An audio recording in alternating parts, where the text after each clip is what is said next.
Afternoon all. Okay, tie breaks. I know we're a few days late. Me and Chess explained. Chris, my good friend Chris. Hi Chris. Yeah, hi. We've been fiddling around for the last 2 hours to try and get a new technological configuration. We're going to use the ICC with multiple examines, so Chris can also control the board as well as me. We've got the game loaded. So this was game 13. So I'll move forward, Chris. Shall I? D4 by Gelfand against Anand. So 25 minutes each, 10-second increment per move. Yeah, and the time control proved to be very much an important issue in the tiebreak, as there was a constant time difference between Anand having lots of time and Gelfand having very little time. Okay, but let's get ahead here. Yeah. We got the same opening like in the regular match. I think in the regular match we had this 3 or 4 times. So Slav again. Yep. And Gelfand opts for this e3 move order. The first new move for the match comes on move 5. He's closed in the bishop. I was just whoops. I'm just this bishop's closed in. I've never used the Dasher's annotation facilities, so this is I'm having a bit of fun at the same time as doing this. So anyway, moving on. So e6 is the Semi-Slav, what do you call Moran variation? Yeah, it's the Moran variation if black goes knight bd7 now. Oh, sorry, knight bd7. After knight f3, knight yeah, bd7. this is the mainline Moran variation. But in the match we had a6 played, I think 3 times. E6. Maybe 4 times. I'm not quite sure. 3 or 4 times. But knight bd7 is new for this match. But of course not new for games between these players. They both play this line, and Anand actually used this exact opening to beat Kramnik twice in the Bonn match in 2008, of course. In 2008, so this line basically won him the match with 2 black victories. But different to Kramnik, who played bishop d3 here. Queen c2, right? Gelfand played queen c2. Queen c2, yeah. So, and then we see bishop d6. So black again is that logical break in the center. He's keen on the e5 break. So bishop d3. Yeah, in this position, there's also the crazy possibility g4. Which Gelfand actually played before. It's not like he's never playing sharp openings, but it's not the kind of line maybe for this tiebreak. You kind of feel silly if you lose the first white game. So in the game, I don't know. I think it might be more appropriate for rapid games to put pressure on the opponent. Yeah, but it's also a problem if you bring up exactly the type of position that your opponent excels in. So. Yeah. Does that balance? So bishop d3, it's just the normal line where white can also hope for a bit of pressure. So castles now, yeah, both sides castle, and then black plays e5. Yeah. No, I pressed the button. Oh, whoops. Yeah, I need to get used to this. So black played e5, yeah, and this really shows that he's into simplifying the position a bit. The alternatives here, and black has got a main alternative here, is d6 c4, bishop c4. Now black has quite some choice. I think the main move nowadays even is a6 here, right. Or instead of a6 you also have the immediate b5. And this goes on and on. Theoretically, white goes to d3 or alternative to e2 and stuff like this. This is just a different kind of game where black keeps all pieces on the board. And this e5 move that Anand played here really leads to an immediate opening of the center. So Gelfand took on d5. Yeah. I now played e4, and this opens up the position completely in the center. Yeah. So here we've got a lot of central tension on the central squares. I turn that off. Yeah. Okay. So moving on swiftly. So which way is Black going to play here? Actually, he takes on D4, and now we see Knight takes D5. If Knight takes D4, I think we covered that in the game before. Knight C5 might be good. If we just put that in, Knight C5. This is a good move, most likely, because I'm not seeing what White is doing now to preserve his important bishop here. Yeah. So yeah. Okay. So but another possibility, just to mention briefly, let's say Knight takes, and now Black could also think about this here. And this is also very decent, because if White moves the bishop now, you've got this thing going here, just win a pawn. And the alternative might be a move like this, but this looks quite decent for Black, I think. So it's a matter of taste, maybe. Yeah. So it's not nothing to be afraid of. So White took with the knight on d5, and Black recaptured and played h6 to cover h7 pawn. Yeah. So very logical turn of events up to now. Yes. And yeah, now it's pretty clear that we've got those somewhat weird pawns here, d4 and d5 in the center, sort of, yeah, turned around. Usually it would be a white pawn on d4 and a black pawn on d5. And this shows that, yeah, these pawns will most likely get lost in the process, and White's aim is to somehow emerge with the better pieces in this completely open position. Yeah. It's not much that you would get there, but it's of course completely risk-free. It looks like, but the game gets complicated later. Okay, so how did White proceed here? I don't remember. B3. Now, I guess we should mention, if Knight takes D4, it seems, I think, Bishop H2, Check. is that a good move? Then you can recollect that Knight. Is that, Check. that's why Knight takes is not particularly good? Or is there something even stronger? Yeah, well, okay, this yeah, this should be fine. Yeah, so Knight takes D4 is not desirable here. So B3 was played.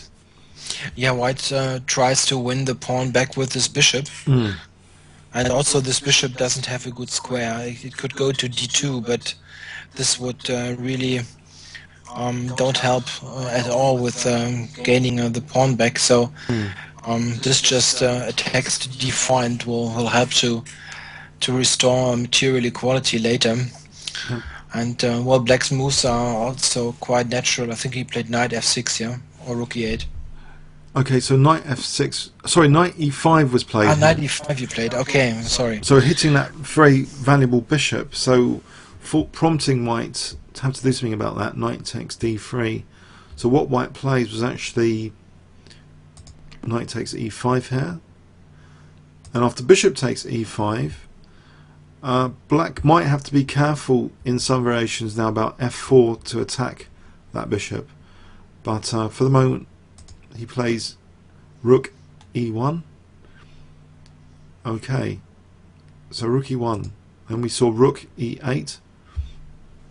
And here it's only the Queen protecting the Rook, which means that if Queen takes D5, we'll have F4. At the moment, only the Queen is protecting the Rook. So I think this is one of the reasons why Anand, he plays now, in this position, he plays Bishop D7. So all his pieces on the back row are connected to each other now. There's much more. So this D5, there's no rush to immediately put pressure on D5. The D4 pawn is also protected anyway. Yeah, Black needs to complete his development, and he's also got a nice Rook C8 move with tempo on the Queen. Yeah. So finish development first. So now Queen d2, preempting rook c8, and maybe f4 might be interesting in some variations. It looks otherwise weakening. You wouldn't normally want to play that, but Queen d2 gets out of the way anyway of rook c8, and so we see Queen f6, which looks quite logical, putting more support for d4 as well as more pressure on f4 square. Yeah, and also you've got this bishop f4 move. If yes, if white would play like something like rook c1, then bishop f4 would be good. yeah, bishop f4. Whoops, I'll put that back. Maybe I should find out what those commands do before doing this stuff. All right, let's swiftly move on. It looks funny. So g3 was played. G3. Yeah, I think this has both the idea of maybe going f4 after all. At some point, you need to be cautious with this move, but f4 and also this bishop f4 was quite an annoying possibility because you also don't have a good square for the queen really. So this makes sense. So now rook c8, I think. Yeah. Rook c8. Yes. Just a quick note though, there is a bit of a compromise here on the light squares here. These light squares are a bit weakened, aren't they, with g3? Yeah, it's not a move that you should make without considering this. Yeah. It looks nice. Okay, so rook c8, and this color complex also gets important here immediately. Now Gelfand, I think, went a4, right? Yes, a4. So what is the intention of a4 here? Yeah, I think it was. I think Swidler in the commentary sort of, it's a little bit of a passing move. Like, okay, I'll do a little bit of strengthening here, and you show me what your plan is. I think partly he's right, but it also has some little ideas. One idea could be something like bishop to c4, securing this c4 point for the bishop. And maybe at some point there might also be bishop b5 as an idea. It's just what I'm thinking of immediately. Otherwise this move is not doing much besides weakening b3, and this is an immediate problem because Anand now went queen f3, and this sent Gelfand into a deep thought. Because what are you doing now? Yeah. The problem is that you somehow need this bishop f1 move potentially to cover the g2 square. Oh yes. If black goes bishop h3, and then b3 is just hanging. Yes. So this is quite annoying here. Oh blimey, yes. So bishop e4, he's hanging b3 here.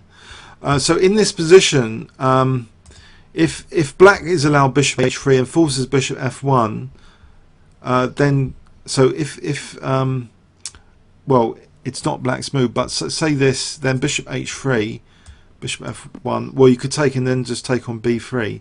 So this, so bishop e4 kicks that queen. If we revert back to the main line,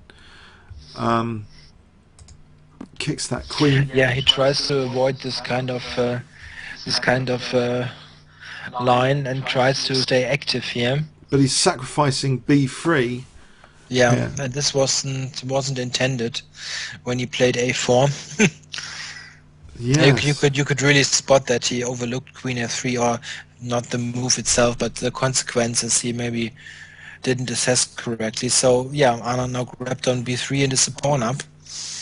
The only issue being that black's queen has exactly one square available, queen b6.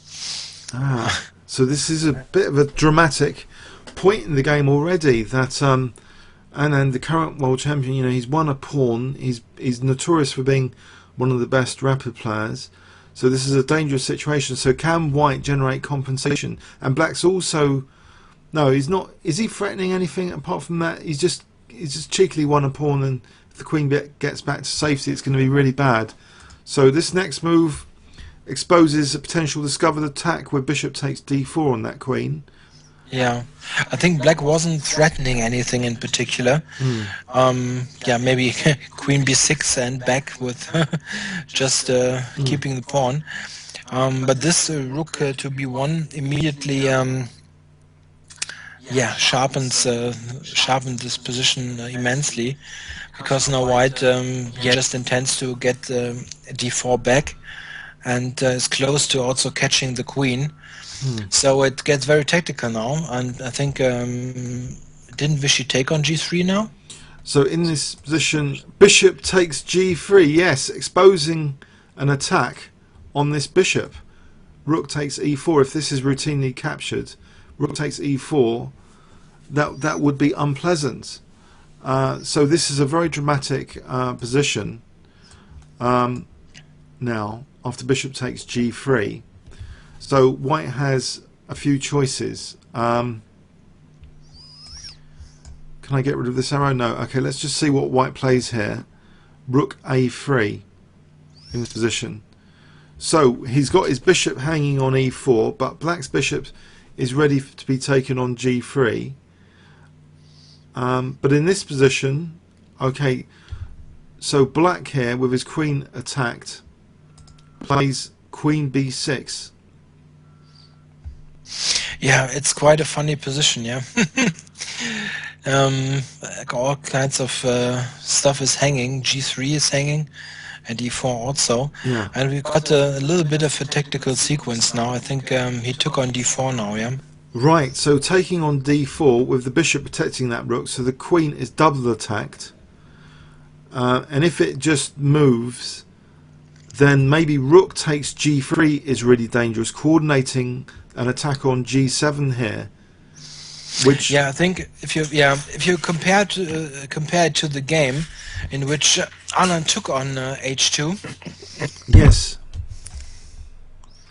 I think it can lead to a very similar position. It's just that black has won a move here and also a pawn in the process. So white took now, which I think is sensible. Yeah, and now I can give this check again. yes, He needs to remove the queen after all from this double attack, yeah. and then it's really Yeah, and we have a scary position with this coordination now on g7. So this is arguably one of the more exciting games already of the match in this racket. yeah, definitely. Definitely, it's quite dramatic. So okay, black needs to get this piece back, of course. And g7, it was quite frightening here with g7. He plays bishop takes g7, so threatening to win the queen, if nothing else, with bishop e5 check. Okay. Yeah, it's of course a very complicated position, but like in I think all games, Anand here had a huge time advantage. So this is very important to see, because this sort of influenced the game now a lot, I think. So I think, what did he play? King h7, yeah, if I remember this correctly. King Yeah, h7, king h7, which protects h6 as well. And maybe rook g8 is now very useful. Rook h4 is also a potential useful move. So yeah, it's a very understandable move, especially with low time. But white can take on g7 now. Funny enough, b7. Sorry, not g7. on He b7, took sorry, on- b7. Yeah, he can take on. I think he did. Yeah, he took on b7. Huh? Yes, he took on b7. Yeah, and now it gets quite interesting. So this position is arguably even good for white now. With this setup that we have now, I also have the possibility to start up an engine here and do a little bit of computer analysis on the side if it gets too complicated. And I just decided that I should switch it on. Okay. I also didn't have time to prepare really for the game. Okay, maybe you should, but I shouldn't. We'll just Yeah, because, just once in a while. I think it's helpful once in a while if it gets really complicated to have a look.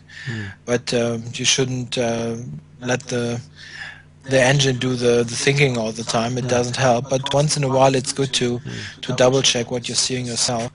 So I don't remember what Vishy played here. The check on h4. Check the next move. It was Rook G8 in this position. Rook G8, yeah, okay. So Rook G8 was played here, attacking that bishop. It seems is that bishop needs to move. It seems, but okay. Yeah, and here, which is very important. Here, Gelfand was very down on time. I'm not sure exactly how many seconds or whatever he had left, but if he would have more time here, I'm pretty sure he would find the right move, which is Queen D3. Queen D3 looks like a dangerous move with the nasty pin. Queen D3, yes, nasty pin against that rook. So what would Black do here against this pin?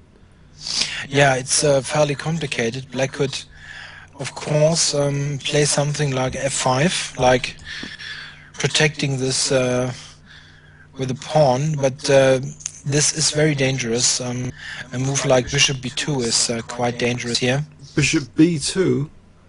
What about F3 looks quite... I don't know, is that too dangerous to play F... Is that a losing move for white F3? I'm not sure. Yeah, I'm not sure what you do, and I'm not using the comp here on F3. Just Rook E7 maybe. Is this what do you do now? All right, okay. E7? Yeah. I'm not sure, but Bishop B2 is very strong because it just prepares a move like Queen C3. Oh yes, and it pins that bishop now to the king. Yeah, it pins the B7 bishop, and it's really hard for Black to do anything here. Queen C3 coordinating an attack on G7. This is sort of a crossfire now of both rooks, and Black is tied up immensely. Yeah. I think it's very critical for Black. Right, so this Queen D3, yes. And if Bishop F5 was played here, is that losing immediately to Rook takes F7? Yeah, you can take on F7.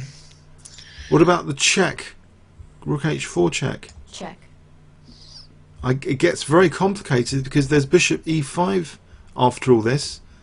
If we win the Queen... Yeah, the thing is you need to calculate all this. Yeah, this is checkmate. Bishop E5! Oh my word! Yeah. The tactics and the backfires. Yeah, this is checkmate. So it wasn't, this Queen D3 wasn't an easy move, yeah? No, it wasn't. It's brilliant. It's not like, okay, you do this and it's all easy. But you need to see all this, that on Queen D3, Bishop F5, Rook F7 actually is working. And I'm not sure, maybe he was already down on seconds. He was very low on time. This I remember for sure, but not quite sure how low it was. And the thing is, if you play Queen H6 here, which he did, this is just a position you cannot lose as white. So but he missed the golden opportunity to be up. I mean, in this, he's worked so many years to get to this point, hasn't he? For all the qualifiers, he beat Grischuk, who's one of the top Russian grandmasters. And he come to all this, you hold Anand in the main match, and these critical. It's such a painful thing in a way. These blitz games, these rapid games. Yeah, rapid is more a matter of nerves and also of and which we saw in this playoff very clearly of using your time properly, and it's no doubt about it. I think by now everyone knows the result, so we don't do any spoiling here. So Gelfand lost this match, but if you look at the games, he was clearly the player who should have won it. Just from, if you look at missed opportunities, he could have won this match pretty easily. It's a golden one here with Queen D3, yeah, but it's just. The thing is, it doesn't help if you only have 20 seconds on the clock.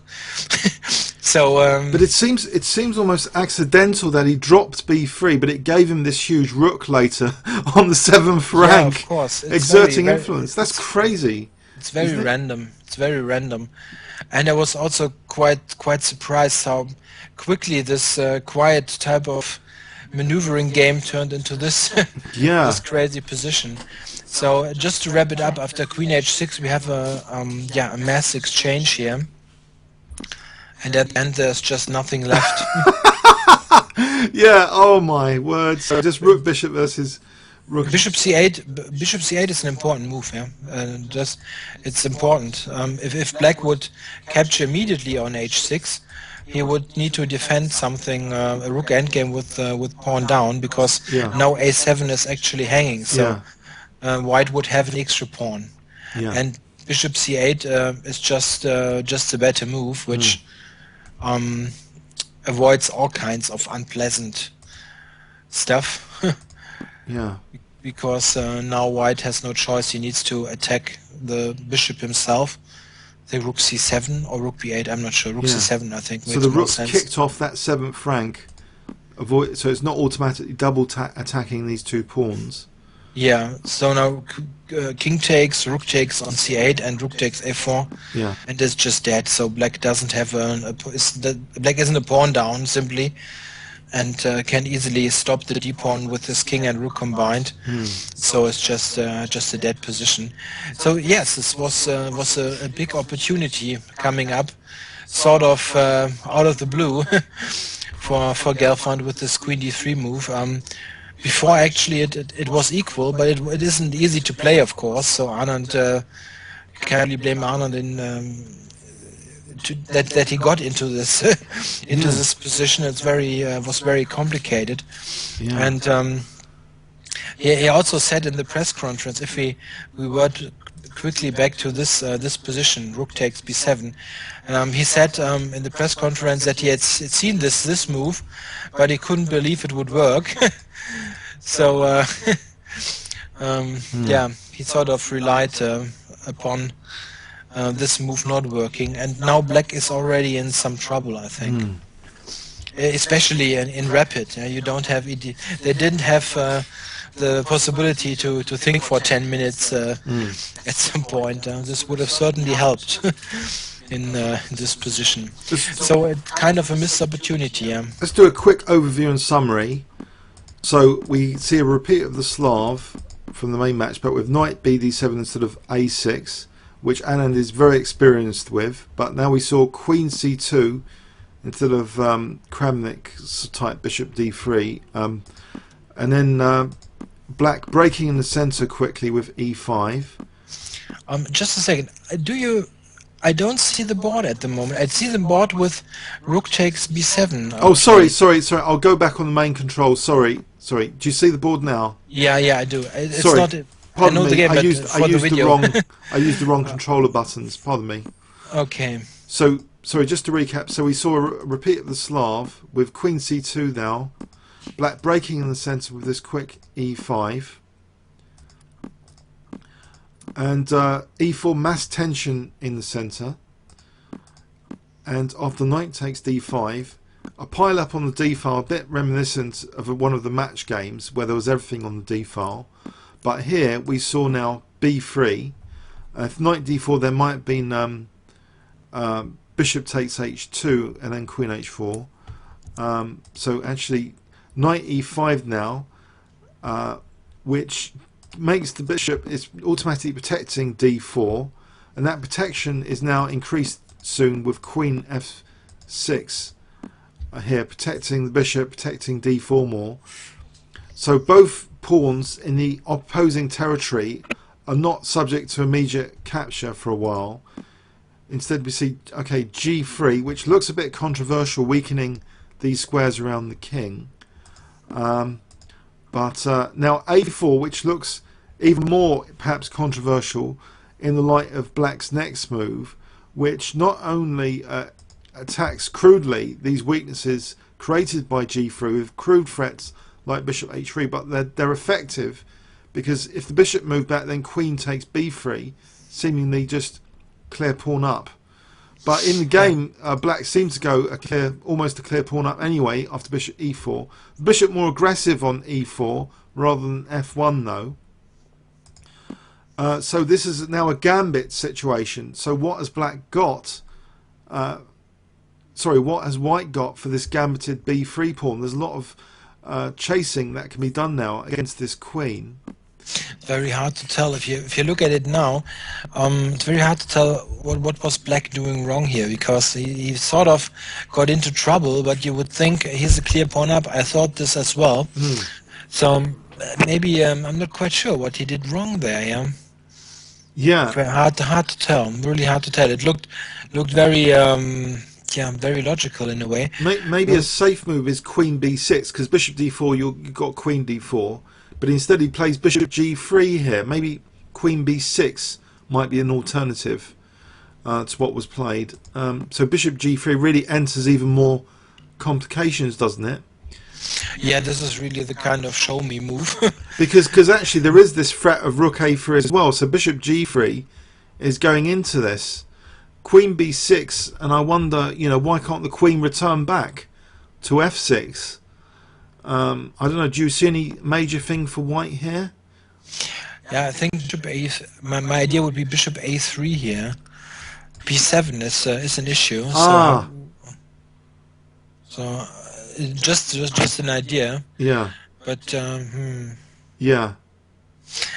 it's very complicated. Let's say Queen F6. Yeah, and if White would take now, then D3 is a pretty nasty move. If the Rook moves, Rook C2. Oh, blimey. Oh, blimey. That is bad stuff. Very tactical, yeah, and very inconvenient. Yeah, Complicated stuff. Yeah, maybe Queen B6. Maybe Queen B6 was a good idea, but also Bishop A3 is maybe what was just the first idea that I had. Oh, maybe this is better. Possible. The Queen looks safer. I think he just wanted more. Yeah. he did. This tactic will get him a second pawn potentially. But Rook A3. And yeah, it's getting to be a really hairy position now. So his queen's double attacked. Check. It's possible that he came up. If you look at this line, it's very forced. Yeah, Bishop H2, King H2, Queen D6 check, Rook G3 is all pretty much logical. And maybe when he played this, he sort of underestimated something here, like Bishop G7, King G8, and then maybe Rook B7. He didn't consider Rook B7 maybe, and just thought, okay, I'm threatening Rook G8, Yeah, expelling this bishop, and Black also has got some ideas like Rook H4 check and stuff like this. So maybe he just didn't see this move. And once you're into this line, you cannot really divert anymore. You Yeah. have to play this. Yeah. yeah, Possible. Always have to remember they need to take these decisions in seconds. Yeah. Yeah. It's not a tournament game. yeah, And the thing is, I think what's Anand's big advantage here, he's able to make those moves pretty quickly, and usually they're not so bad that they would lose the game if he makes a mistake. Yeah, these mistakes are rather smallish, so they wouldn't lose the game immediately. But this was one. yeah, yeah. Where Gelfand really could have taken advantage of this, but I think he was just too low on time Yeah, to really calculate this properly, and then decided to yeah. play this cop-out move, But- Queen takes H6. Yeah, exactly. My thinking bailout move, Bishop takes H6. Queen takes H6 Check. as a bailout simplification. Check. And unfortunately, Black has that painful Bishop C8, so there's no advantage whatsoever. Yeah, I think it would have been a draw anyway, but this is just completely dead.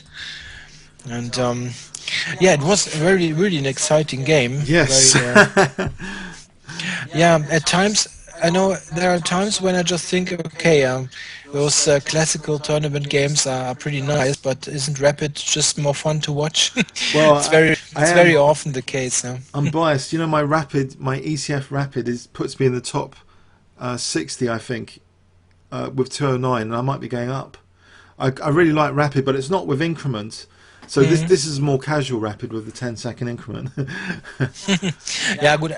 The thing is with the increment, I think it's, to me it's very. I don't understand actually at all why online, even why there is why people play without increment, because it's just much more close to proper chess than. So I would immediately ditch those 5-minute auto pairings, for instance, for a 3-2 auto pairing immediately. Then I would just stop playing 5-5-0 immediately. I also prefer 1+1 bullet, but I think some people like the increasing time pressure elements. Though. of course, yeah, of course, it's understandable. It's thrilling, of course, but I very much appreciate to have a little bit of an increment so that I can actually win with a queen up, or can draw with rook versus rook, which some people play on time. It just prevents people from being total idiots. Yeah, To be honest. But okay, this very much diverts from the game. No, I think there's So, greater morality on the chessboard with the increment. Yeah. yeah, it's just, I think it's just sometimes if it's a very clear from the position point of view that there's no way to progress and so on. It just makes more sense to draw the game and to be able to ditch out the simple move that you can really get your half point or whatever. Yeah. And I think it's also good that they use increment in all those tie-break games, besides this notorious Armageddon game at the end, which we didn't get to. We could have easily gotten into blitz games, of course, because Gelfand had more than enough chances to play at least 2-2 tie. But Yeah. okay, Okay. that was game one. Okay, we'll upload this and see if you guys like it on YouTube. Hope you got something from it. Okay, thanks, Chris. Okay, we'll try this and see how it goes, and then maybe do some other games later. Yeah, sure. Okay, thanks very much. Yeah, thanks. Bye.